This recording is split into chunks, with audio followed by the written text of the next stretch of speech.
reiktų pasižiūrėti. Pradėti nuo to tiesiog, pasižiūrėti, kokios pas mane yra problemos, vadinkim taip. Kas tai yra per situacijas, kurias aš noriu susitvarkyti, kurios man sunku su jomis gyvenime, aš norėčiau lengvesnio gyvenimo, tarkim, ir pradėti nuo to. Ir jūs pradės vesti tai. Jeigu jūs skirsit tam laiko, tarkim, valandą per dieną, kažkokių seminarų klausimus, va ten, kur jums įdomu, eikit pagal savo įdomumą, tas, kuris yra jūsų viduje, kas jūs šaukia, kas jums yra įdomu, tiesiog.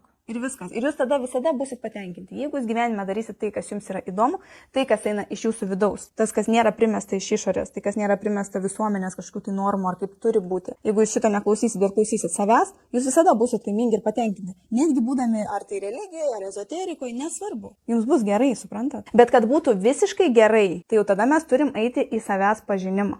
Jau į tą tokį rimtesnį, į tą apie kurį kartais aš kalbu, į programų analizės, jau ten reikia tada rimčiau.